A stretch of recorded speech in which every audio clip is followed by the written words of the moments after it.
We're at the Cape Charles Museum this morning, and we are getting ready to interview Bob and Bonnie Travis. Today is November the 14th, 2023. We have Bob and Bonnie here with us, and I'm going to start by introducing them. Bob Travis, please tell us your parents' names and where you were born.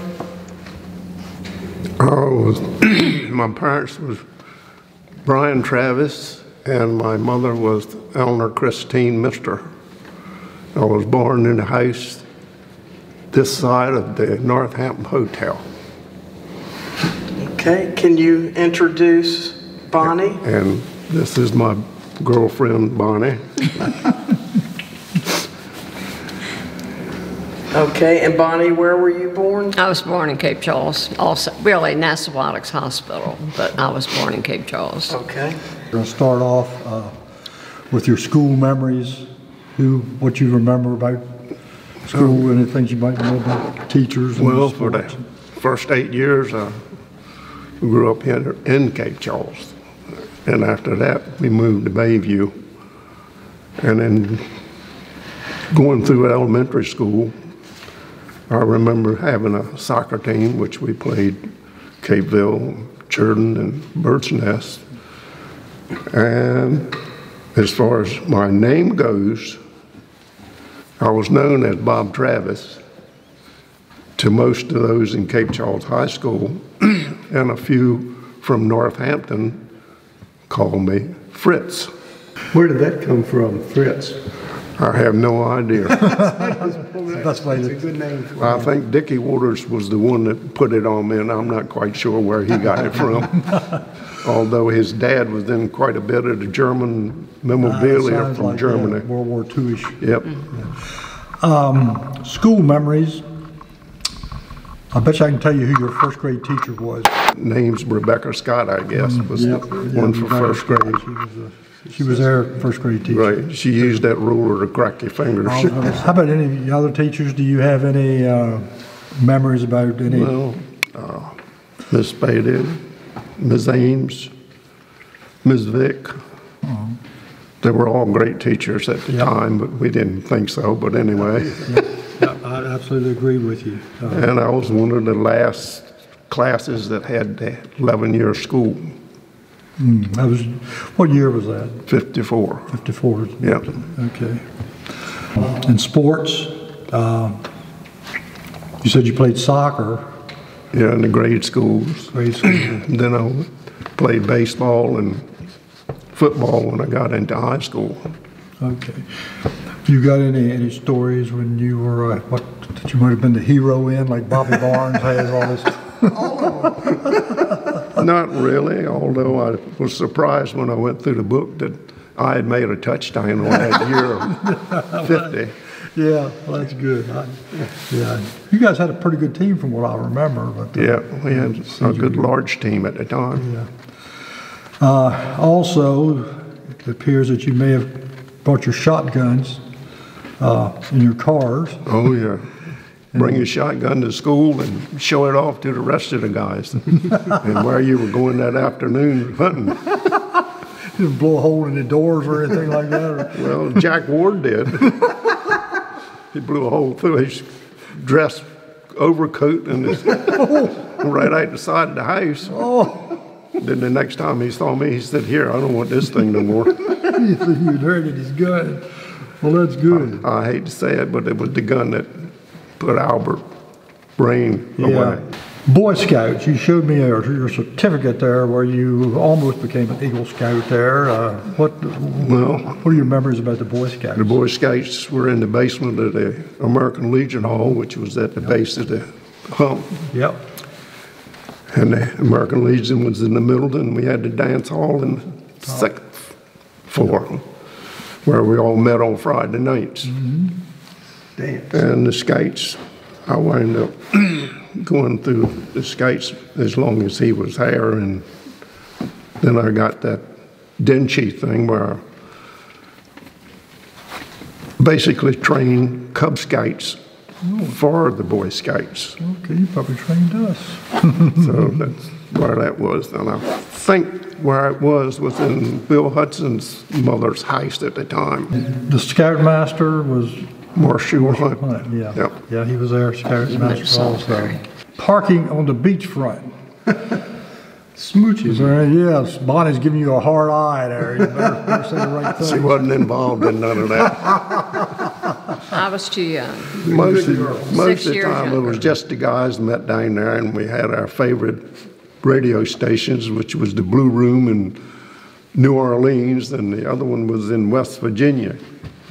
Oh, yeah, WWVA. Yep. Yeah, we did that. Wheeling, West Virginia. Yeah. We listened to one out in WHO, what was it, Des Moines, Iowa. Yeah, that's unbelievable how AM would Yeah. reach.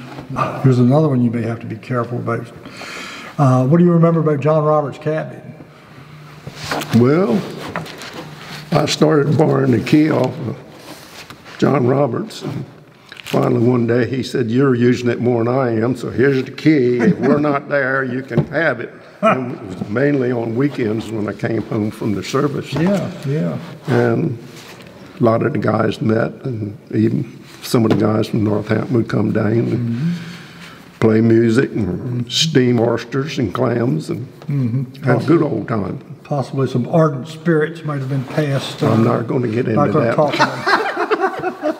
Yeah, we used to go there too, and I've got some stories about Judy Stiles, but that's use that at a later date. Later on, Claude Freeze told me when he was sheriff here in town, says, next time you have a party down there, it's going to be raided. So you had a So we stooge. continued not to have any more parties. Summers sailing. So did you Oh. have a sailboat that you? Well, I found a little sailboat just big enough for me to fit in there when my feet hit the bow. I had a stick with a burlap bag on it and a paddle, and I'd sail it up and down Kings Creek. Oh, cool. Probably when I was about 10, 15 in that area. Yeah, yeah. Also, I know you did some fishing. I guess did you did some fishing on your own without your dad? I'm assuming in a boat of some kind. Or? Yeah, well, when I became 18, I went and applied for my fishing license or guide license, and I ran one of the boats that my brother had brought over here. Oh, okay. And of course, Dad took it over later on, and I wound up running parties for him. Oh, okay. So you were running parties like in competition with your dad there? Sort of. Well, that's interesting. I never knew that. Yeah, that only lasted for 2 years, and then You got fired? No. Yeah, I was 19, and I decided, well, I'm going into service. Okay, yeah. That's when I left that. Okay, okay. Did you ever pilot the Petunia on Well, I had done that while I was working as a deckhand on the boat. never took her out by yourself? No. So it looks like you all also may have had the responsibility for driving your dad back and forth to Kings Creek. You know, when I became 12 years of age, we only had one car. So down the creek we went, and when he pulled out of the dock, I'd drive down to the beachfront and wait for him to go by, and then I'd go out of town. Claude Shreves would follow me until I got out of town because he knew I didn't have any driver's license. Yeah, that used to be I remember saying when we were kids there, you know, if we were doing something wrong, we saw the cop car coming, it was, Lord, here comes Claude. When Captain Bryan bought the Petunia in 1933, who did he take fishing? I know a few people. One was Kip Chase at Chase National Bank in New York. He was president. Howard Bradley was 51% owner of NAPA. Carl Art, which he was the import-export man.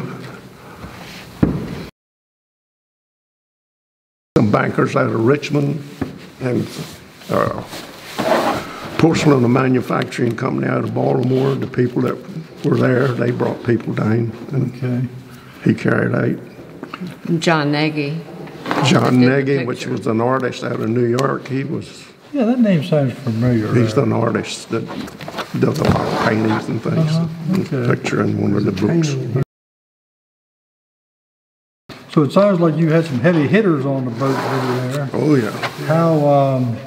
How good fishermen were they? Were they sissies and squealed when they had to take a fish off? And I remember several times we brought in more than we should have. okay. One thing I will say about my father, whatever fish that the party didn't want, he had a place to get rid of them, so Yeah, they didn't that's go true. to waste.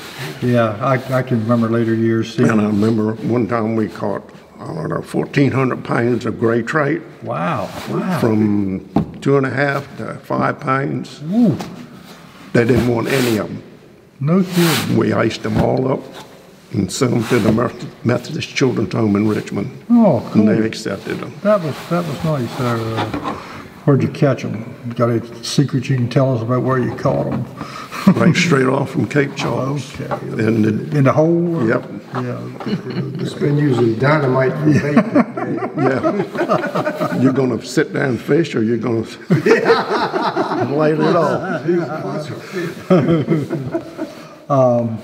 Says there was no fishing regulations on fishing in those days. Was he known for his success, Brian? And it sounds like he was from what you Yep. just said. He was always got that impression that he was kind of like the main guy that people looked for when they came down here to go fishing. I guess Spencer was one of his rivals, possibly. Well, Spencer was running parties, and Ernest Yule was running parties out of Kings Creek. Oh, okay. And of course, old man Spencer, I don't think he ran the boat. I think he had somebody that ran it for him.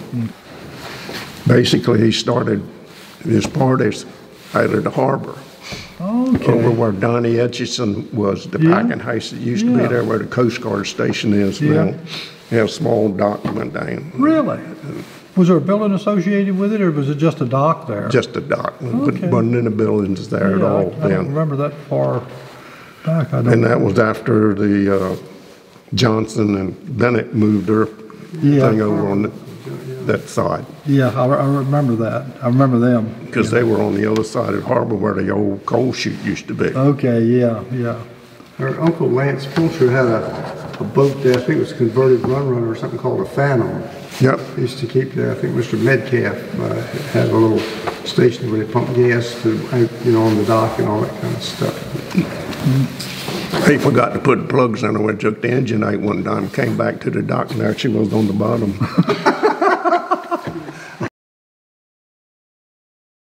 So your dad took out hunting parties, I assume. Yep. Where did they go? Malcon Bay and the marshes around there. He had 11 blinds over there at the time. Ooh, wow. Did he inherit those from somebody like? No, he's the ones he put there. He put there, okay. Yep. We went, some lady up in Bird's Nest had plenty of cedar trees, and she said, "Come help yourself." Oh, wow, that's cool. Did you didn't use the same boats? You didn't use like the Petunia for that? No, we had gun endings, what we call gun endings. Yeah. They were about 16 foot long Okay. with 8 boards on them. So you just put them offshore at the point down there? Or? No, they stayed at the dock Oh, We had you a kept them dock right at the dock there. at Uncle Leonard's. Oh, And then we okay. moved over to, The Magotha? no, where Black Duck Point is. Yeah. Tell us about your hunting trip with Skip Chase from Chase National Bank. Well, there's not much to tell. You go out and get in the blind, put your decoys out, and Take your hope for plugs the out. birds to come by. And that's about it. You had dogs, retrievers? No. Didn't use retrievers? Yeah. The oar. Paddle out to whatever. You didn't even have outboard motors at all, or did you have? Well, at first we didn't, but later on we did. Yeah. Boy, that was some work. Yeah. Getting over to Mockhorn, and I guess. Okay, during World War II, what happened with the Petunia? She was commandeered along with the Eleanor for the Coast Guard, but the Eleanor went to the Army. And he was also commandeered at the same time as the chief warrant officer to run the boat in the mouth of Chesapeake Bay. The Eleanor, that was It's a smaller boat, about 28 foot long. But that was Brian's boat also? Or? Yes. Okay. Yeah, that's interesting. The Army wound up hooking it up to a big barge and threw the gas to it and ripped the whole stern off of it. Did they just tell you they were sorry? No, the Navy didn't. When they took the Coast Guard over, they said, here's the boat, tow it home. And it wasn't supposed to be that way, but anyway. Yeah. Because after the war ended, I guess you just said they returned the Petunia to your dad, but not in a way. They didn't actually return it to him. They told him to come get it, it sounds like. Right. So, yeah. They towed it back to the dock. Yeah, didn't they Because towed the it motor back. was Had to all tow it torn up. back from So somewhere. it wasn't in running order? No. The engine was all the pieces where they let some cadets or something other go down there and take it apart. Oh, I held a flashlight for many an hour while he put it back together. yeah. Holy cow. When you sold a Petunia in 54, did your dad buy another boat then? Yes, Petunia II. Okay, I think I Or a remember. pacemaker Pacemaker, yeah. out of New Jersey. And he still continued to take out parties, but I guess it was a little different then because you didn't have sleeping quarters and... He didn't have the sleeping quarters on it that the old Petunia had. There's a picture of that new Petunia in our yearbook, the Cape Charles yearbook's in the face of it there, in the front page. When they would take that overnight trips, they would go out and fish all day and then anchor somewhere for the night? He came back to the... Oh, they slept at slept on the boat, but it was tied at the dock. Right. Yeah, okay. When did Brian retire, Captain Brian? 65, I think it was. Okay. 1965. I just said that. Yeah. So when he retired, did you take over any of that at all? No, because I was up in Salisbury Okay. doing HVAC work. Oh, I know who that was. brother. Yeah, your brother. Is that company still in business? Is It's still Travis? in business, but it's under Taylor Oil. Taylor Oil? They Okay. bought the rights Okay. after Edward and JB, and of course I left there before they. Any more detail about Brian's blinds at Magotha Bay? You told us you robbed some lady's cedar trees to make them. Well, we wind up taking Uncle Leonard's big truck and go up there and cut the cedar trees and bring them back, and he'd load them up on the boat and go to whichever blind he was going to fix up, Yeah. which he did them all at one time. You said there was 12 of them at one time? 11 or 12. 11 or 12, yeah, that's, wow. What did they hunt? What did they hunt for? They hung geese, ducks, brant, whatever flew into the decoys. Did you ever shoot any canvasbacks then? You didn't have many canvasbacks over on that side. Yeah. They were mostly in the bay. Okay. But you did sage hens. And we also put sage in, which started in September. Okay, yeah, Railbirds. yeah. Did you ever eat one of them? Oh, yeah. Did you? I've never tried them. Somebody said they were pretty good. Yep. Skin them out and paste them down and throw them in the frying pan. Yeah. I guess they're still around here. Yeah, I think Yeah. they still I hunt for 'em. think Mark Spencer still does it a little bit. What do you know about the cell off Smith's Beach? The cell was put in during the Second World War to demagnetize ships before they went to the mouth of the bay? mouth of the bay where they had Yeah. mines and things. Okay. So it wouldn't draw the mines to the ship Okay. because they were mines that as soon as they touched, they went off. Not much second chance, doesn't sound like it. Nope. Seen a couple of them floating where they got loose. in Is the that bay. right? Yep. You actually saw them? No kidding. Were they in the bay or were they In the out bay, still in the bay. It's kind of scary. Call the cops. Oh, yeah. Holy cow. Poke on with a stick. I thought at one time, didn't they have some kind of a control down at the Fisherman's Island that had some control over the mouth of the bay? They laid cables later on. And then when February came along, when the black drum started through the bay, they couldn't figure out what all that noise was. A black And drum. that's what they were picking up, the schools of black drum Yeah. coming Yeah. through. No kidding. cable. That's cool. Yeah. we took a walk down there a while back. You can still do, I don't know if y'all tried that or not, but you can, I think that they still do it down at the point there. Yeah, you can still go take down. tours over there. And there's some cables still laying there on the beach, which I suspect were probably part of that. From that.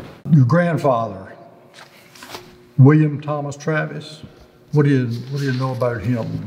Well, I can't really tell you too much about it other than we know he was born in Cape Charles because his father owned a Virginia hotel. Oh, At the time. And I imagine he grew up in Cape Charles. Later on, he became the assistant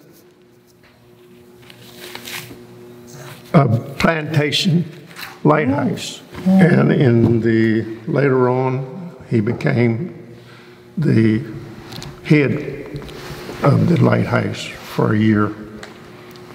And during that time, he married Sadie Cobb. Sadie who? Sadie Cobb, Sadie. Oh, okay. which is my grandmother. Okay, and she was Nathan Cobb's. Nathan Cobb Jr., or No, Nathan Cobb's granddaughter. granddaughter. Okay. Was he with the Cherstone Bar Light or the Plantation Light? It was called Plantation Light, according to the articles Okay. that we got out of the thing. And that was the Cobb family connection then. And William Service's lighthouse keeper, which was Plantation Lighthouse, you said. Yep. Was he ever there during any ice storms or anything like that? You ever heard any That stories I about couldn't that tell kind you of thing? because the only thing I can remember about my grandfather was after he moved in with us at Bayview. Okay. Beyond that, I knew different places that he had lived in the county, but other than that, I didn't know him when he was at the farm or anything like that. All right. How about the artesian wells in Oyster? What do you know about that? Well, from what I understand from my father, that he drove either 6 or 7 artesian wells by hand. 680-some feet down. And one of them was put on Buzzard's Island. That was for the boats that couldn't make it in on low tide so they Okay. could get water. Yeah. Wow. Buzzard's Island. And that's just outside of the harbor. Does it still exist? Do you know? I have no idea. I never heard of that. The only wells that are still operating are the ones they put pumps on. Okay. Yeah. And I think it's only 2 of them now. There's left. one right. Isn't there one right behind the village or the cottage? It seemed like me. I saw an old hand pump when we were over there talking. Maybe I didn't. I don't know. I don't know. That they were there. I don't know. Yeah. I can't remember. Okay. How about Potato Digger WT? Potato digger. The WT invented at Travis Chapel. He patented a potato digger. I think it took 4 mules to pull it. And he did them in barrels, put them in barrels, and they separated in 3 different sizes. Good grief. Did he have so he dug them and graded them at the same time? Right. As soon as they come out of the ground, they went up on the conveyor and it separated them and put them in the barrels right there on the. You know, down at, when you go down to Plantation Creek, when you turn down to go to the point at Plantation Creek, where's that? West Point? It's Fishing Point, I think they call it something. Anyhow, where the Longs, if you go by their house and down to Plantation Creek, on that road going back there, there's a contraption that looks a lot like that. Well, after his patent run date, which was, I think, in the 50s, everybody and his brother made potato diggers. Okay. But that, like I say, that thing sounds like it had a lot of moving parts to it there. And, Well, not really. If you ever went into a potato packing house, that's where they had them on conveyor belts. yeah. And yeah. then separated them Yeah. into different sizes. Yeah, but this also dug them and sized them, the whole thing. So yeah, wow, he was ahead of his time, I'd say. Bob on and all that kind of stuff. He was Severn Travis. So anyhow, it ends up that the William ended up operating a hotel in Oyster.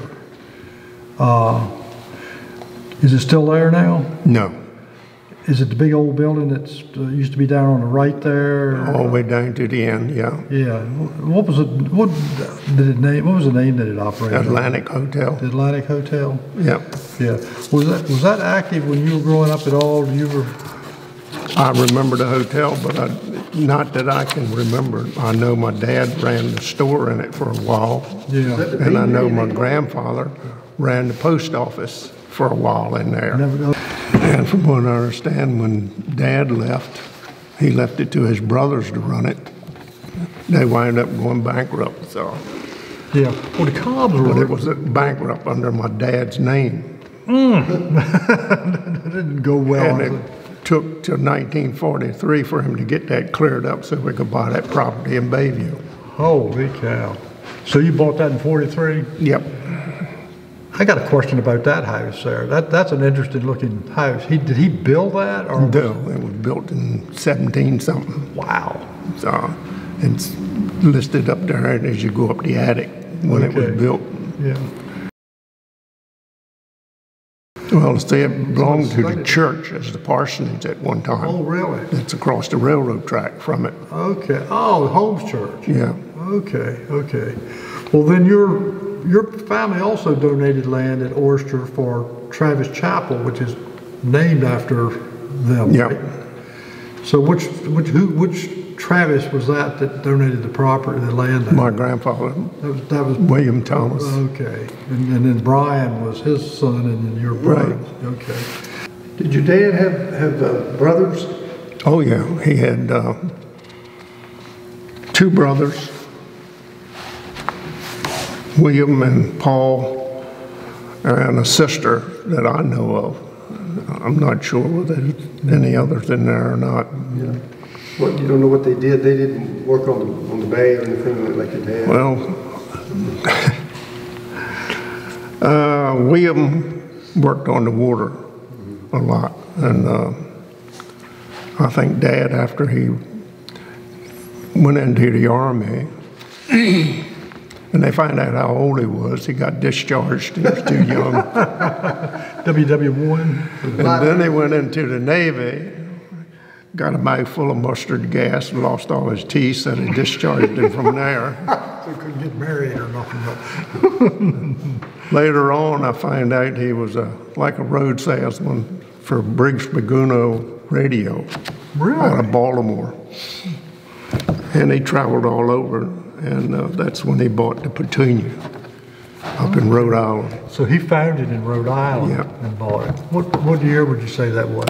1933. 1933. The storm of 33. Did he come riding down here in the storm with it? Or did he bring it down, or was it? Yeah, he brought it down. He brought it down to Oyster.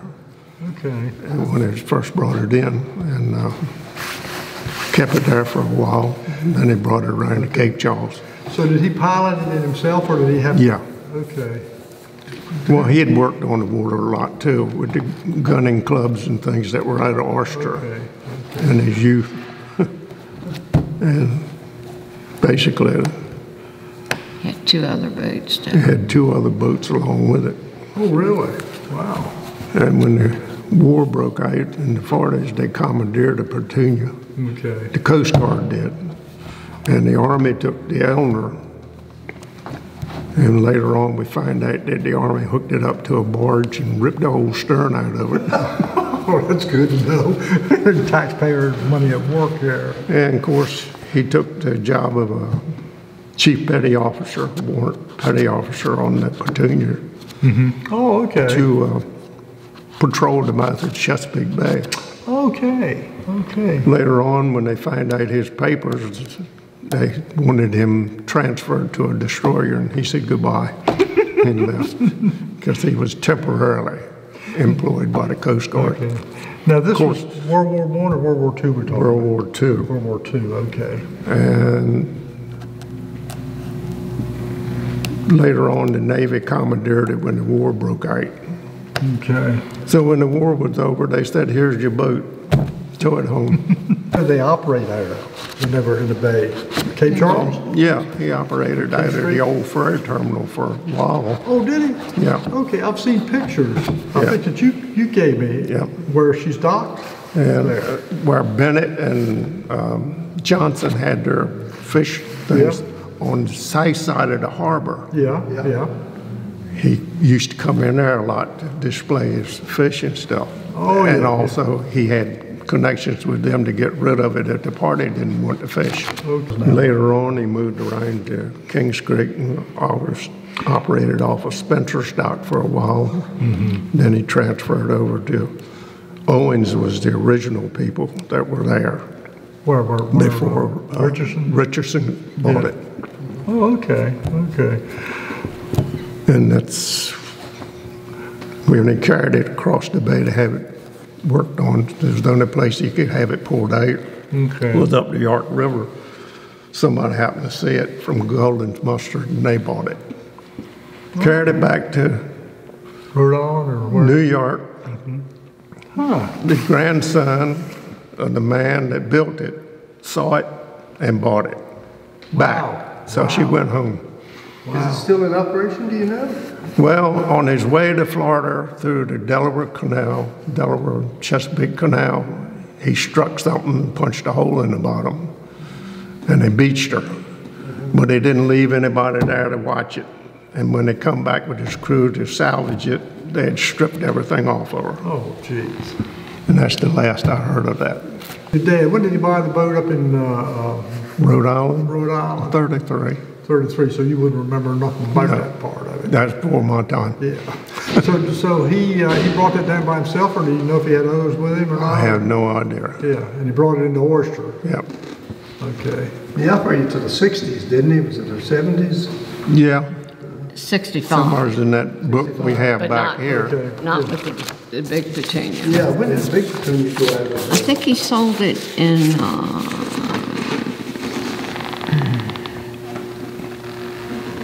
55 or 54. That's when the guy bought it from Yeah. up in New Then England. he bought Petunia II in 55. Did he? bought- there's That was a story smaller that, boat. He bought both of them, or just? He bought the Petunia II and sold The first first Petunia Petunia Oh. the year before. loaded up to 2 60-foot masts, which we still had, Wow. and gave them back. Wow. The Petunia had 60-foot masts on it? Yep. God. 2 of them. Yeah. So it sailed at some point? Wait, it was an ocean sailor. Yeah. Were you on there? There was a story, I think it was about the Petunia, when I think Eisenhower was president. Yep. And he came into the bay and he was supposed to go fishing, but something happened, he couldn't do it, and he just waved at him or something. No, they sent the little boat over with the Secret Service men into it and picked up some clams from us and carried them back. We got pictures of it, but they're not too good. Yeah. I don't know whether they're in the book here or not. Yeah. So when you worked at Petunia, you worked in high school or grade school? Did you Oh, work on yeah. it? Or? Well, before high school in the grades, I used to help out with like a deckhand. You swabbed the decks, that Right. kind of stuff. Did you ever cook or anything like that? Yeah, I did some cooking. Cooking, We served 3 meals a day on it. Yeah, I was gonna say, that's interesting. I didn't realize until you told me a while back that they actually, the fishing people, Party. the fish, stayed on it. Oh, yeah, Stayed on it. stayed on Just it. like a hotel room or something kind of thing there.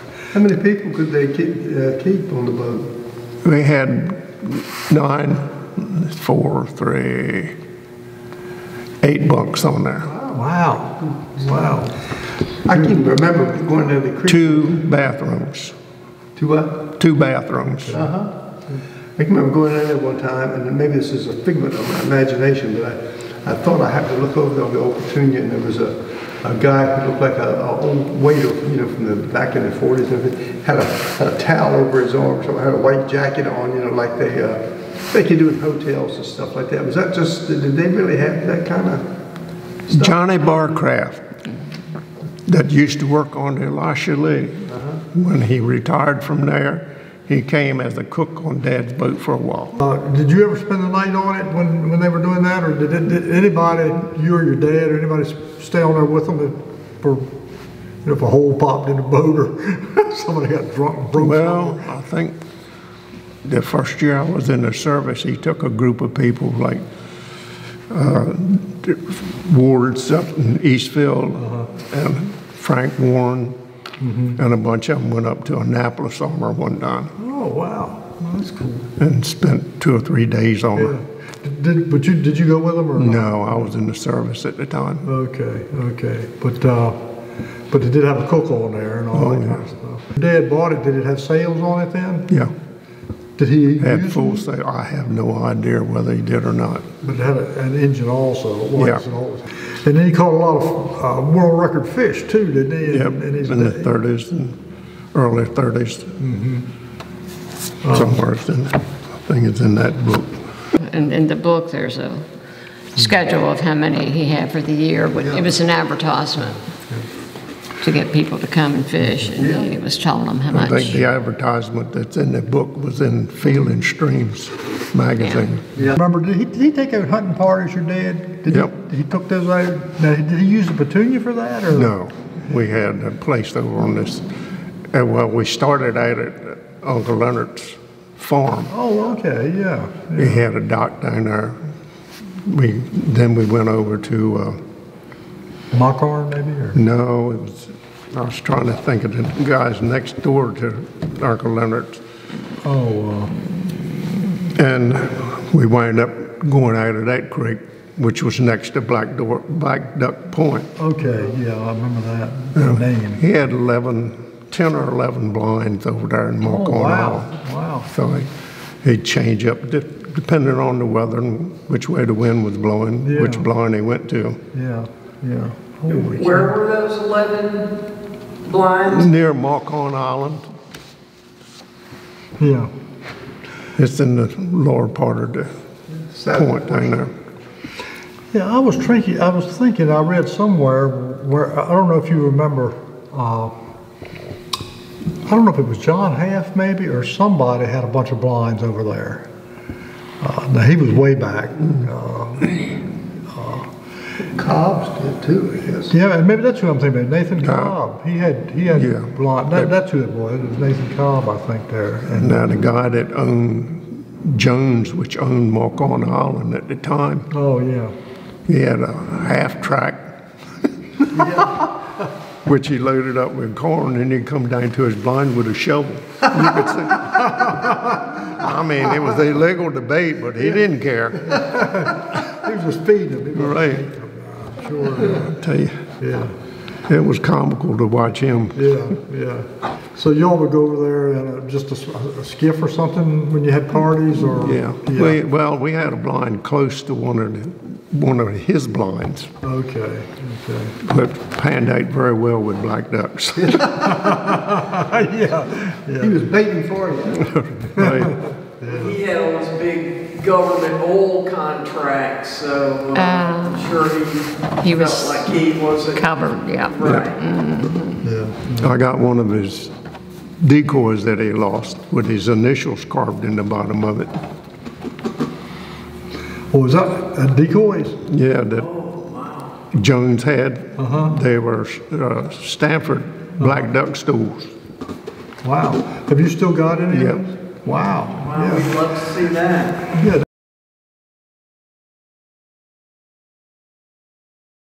They probably got some value to them, I would expect there. I don't know if they're. I'm not sure exactly when it would have to be before the 50s, so it's an old decoy. Yeah. You got any Nathan Cobb decoys there? Well, I got one that looks like one of them, but it's not really, it's not marked. Yeah. And we've got several black duck cark stools. Yeah. And Danny Brown, which was in decoys up there in the Ward Museum, he said they were most likely made on Cobb's Island Oh, wow. because of the heads that are on them. Now, the cark was taken from life jackets and stuff that he got off the ships and things. Yeah. So we're not sure. There are none of them marked or anything. I wonder if, I don't know if you ever heard of Reverend Dixon, who was here, and you wouldn't have known him, but I mean, he was I don't know if he was a Methodist preacher or what, but he came here at some point. He ended up here. I think he was from originally North Carolina. Was that Thomas Dixon? Thomas Dixon, Thomas. yeah, and he was big on duck hunting. Yeah. And at some point, he had a boat, I think, called a Dixie, It was a big sailboat, and it got icebound off of Cobb Island on a duck hunting thing one time, and they ended up burning their decoys to stay warm. And I think they were Cobb decoys. Of course, back then they were probably 10 cents a dozen or something. But yeah, I always thought that was kind of interesting. We always heard that Lucius Cobb's wife, Lola, when it was cold in her house, she'd throw a decoy in the fireplace. Boy, if they'd only They didn't know any better. I mean, they had no value then. No. And they were cold. Yeah. Well, there was a Cobb that lived across from you, and I know they're related. I think I asked you just one time before, maybe, and I can't. Freeman Cobb, yeah. How's he connected? Do you know, or? He's on the chart somewhere. That's all I can tell you. Yeah, and our Genevieve was his daughter. Yeah, because she had a daughter that came to visit. Yeah, she was about Jan and my age, I guess. Yeah, and, I can't remember their names right now. I can't. Tell me about your dad's boat that he left during the war down at the Hamiltons, full of decoys. He didn't leave no boat down there. He left the decoys. Oh, okay.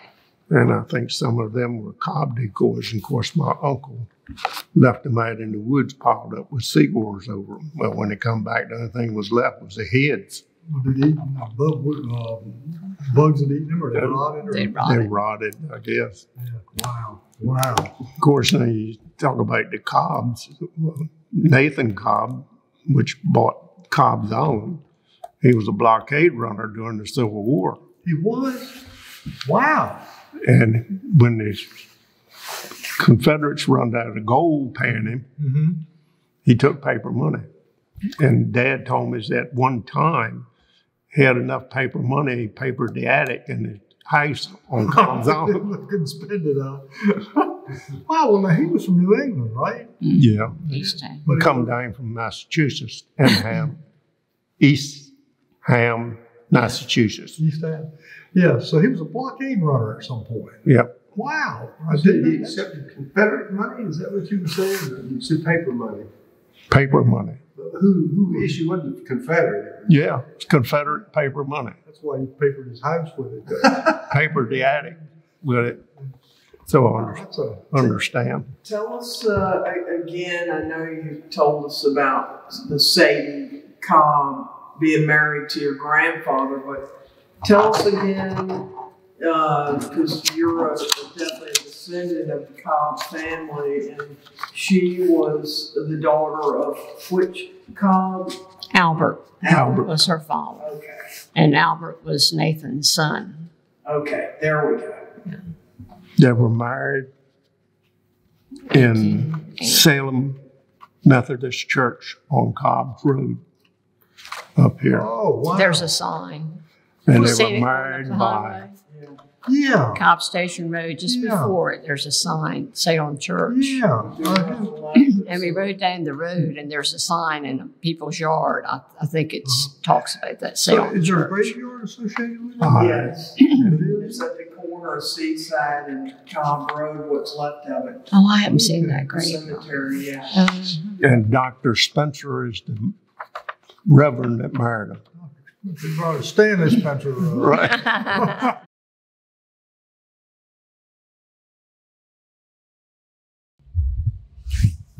Your the hotel was it where this big empty lot is? Right here. In this lot. Or Laura, right back there where you were doing the pretty beach and stuff.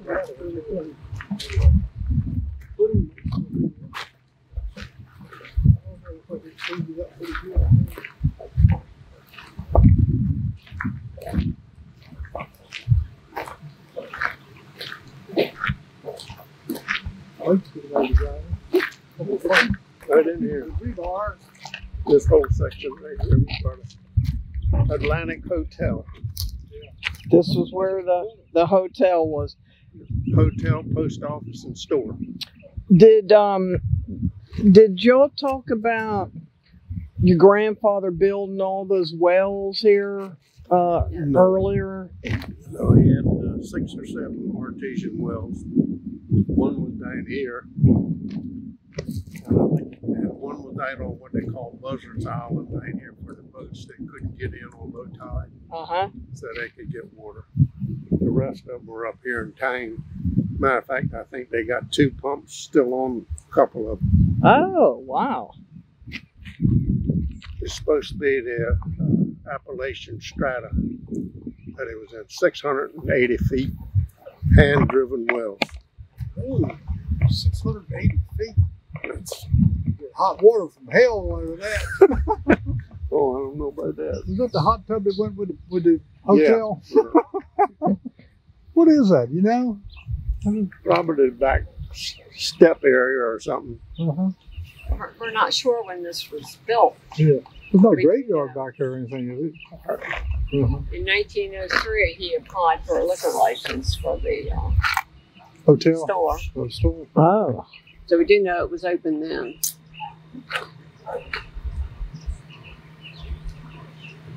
We did find out, Bill, when we went and visited a lady at our house that we lived in Bayview.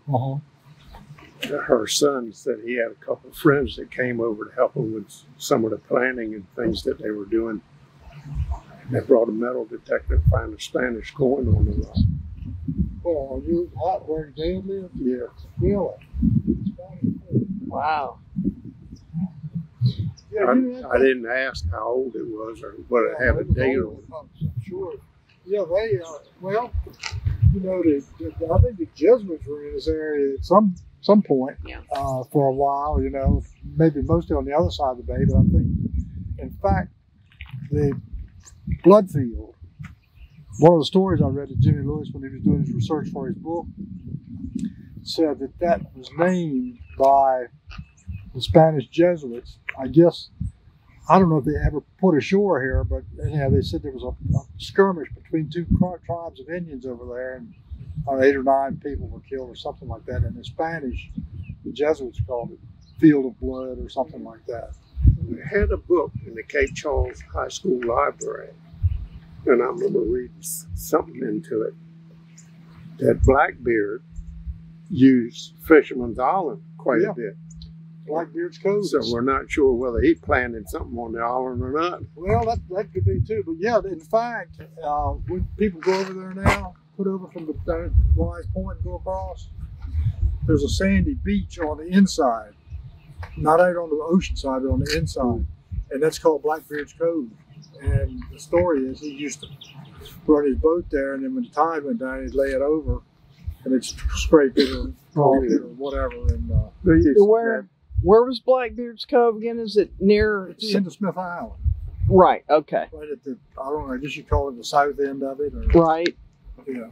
Well, I remember before Spencer put his railway in, people used to take their boat around the outside. Yeah. And when the tide went out, laid down, they'd do one side of the boat. Yeah. Come back the next tide and do the other side. The same exact thing. Except these were sailboats 200 years before, but 300 years before. Right. Speaking of that, do you remember a place called the Bloody Bucket down at Kings Creek?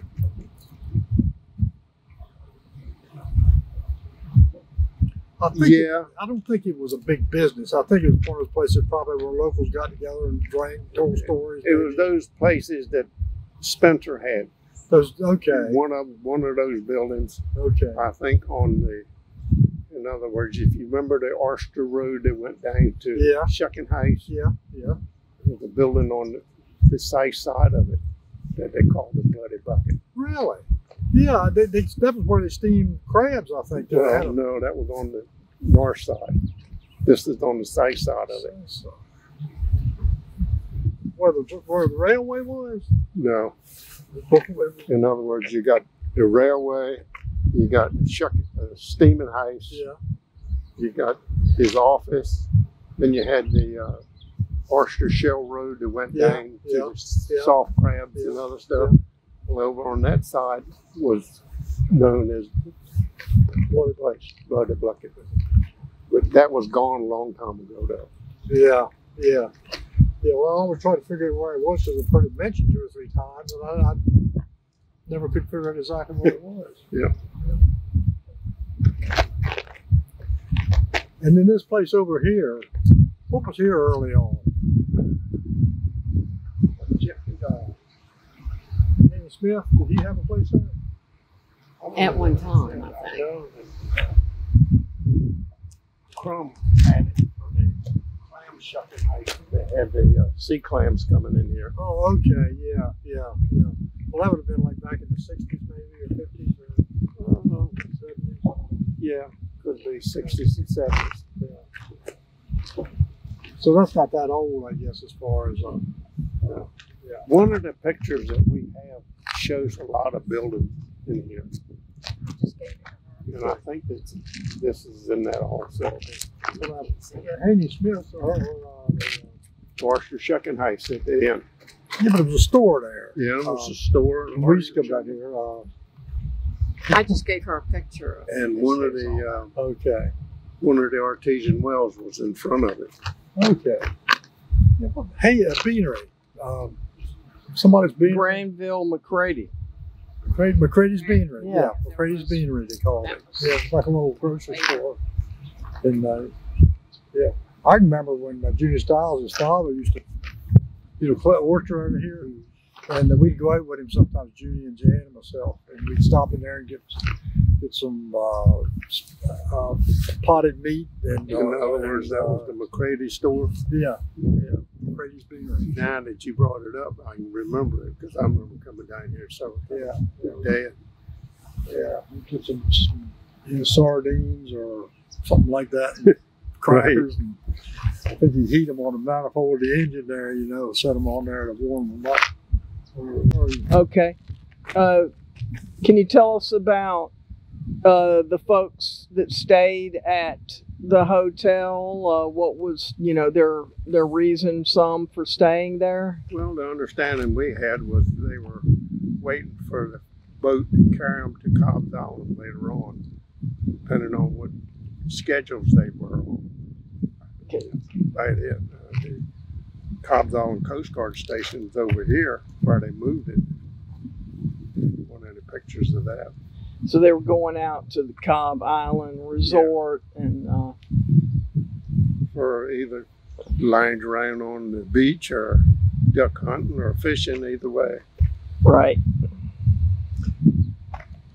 Have you seen somebody made a map? It was like an artist concept or whatever, but it was, it wasn't very real fancy, but it was of what Cobb Island looked like back in its heyday, when the hotel was there and the Coast Guard station and the cottages and all that stuff.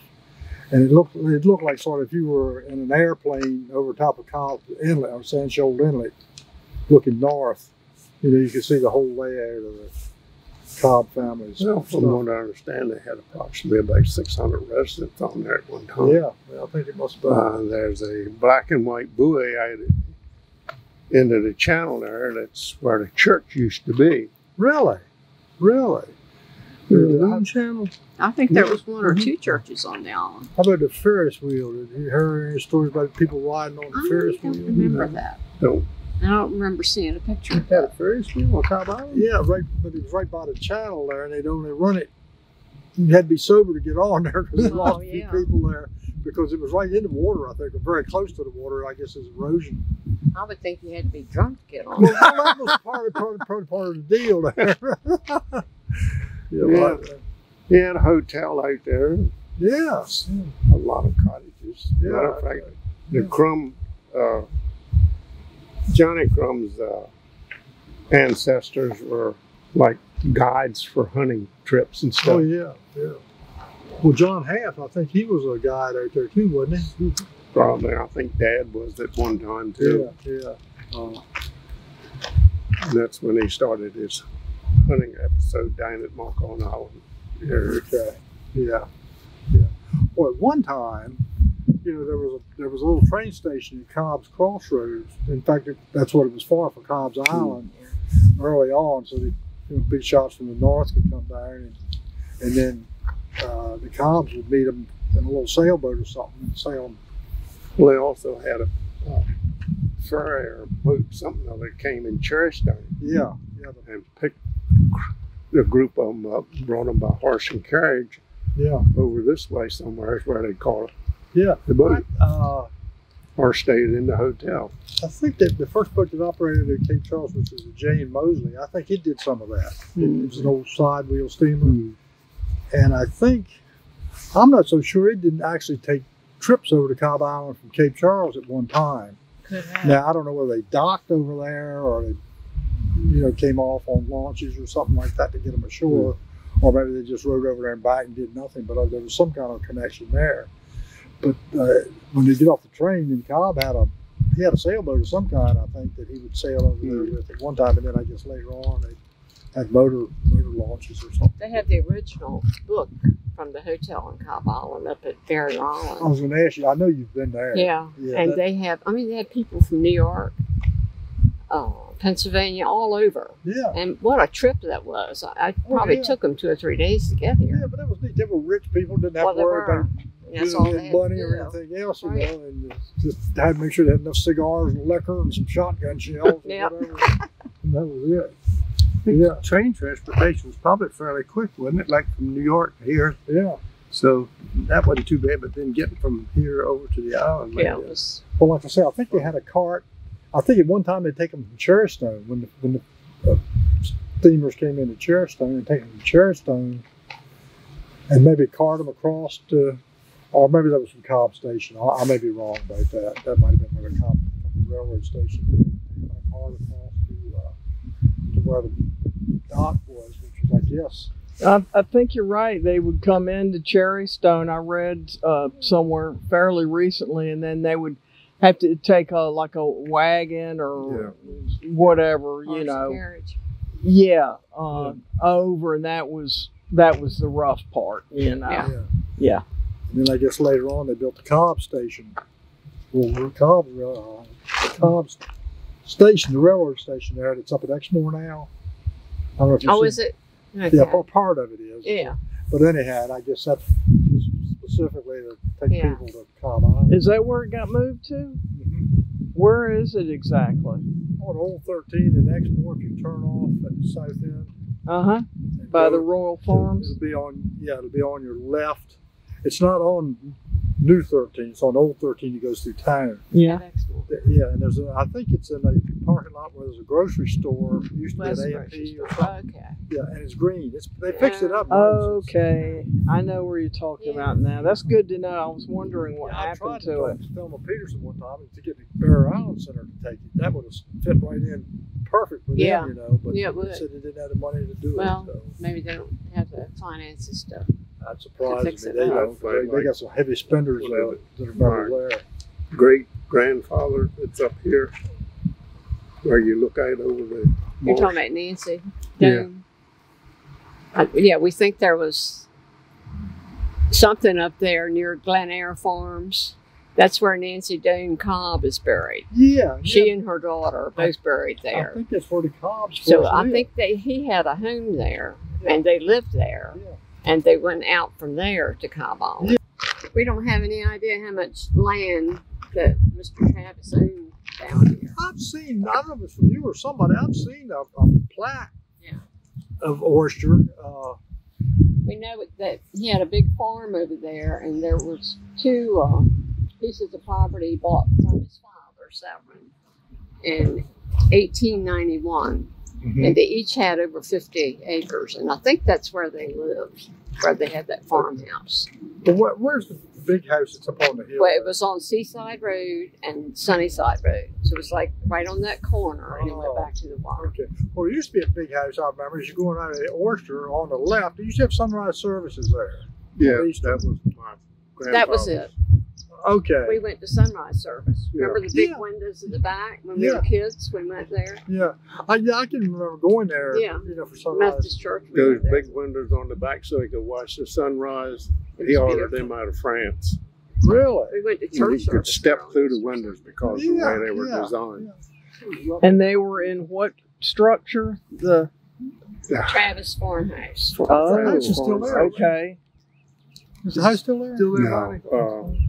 Is the building still there at all? Or? no, that somebody bought it and moved it up on Cobb's Road somewhere. Oh, so it still exists, you think? Yeah. Well, that's interesting.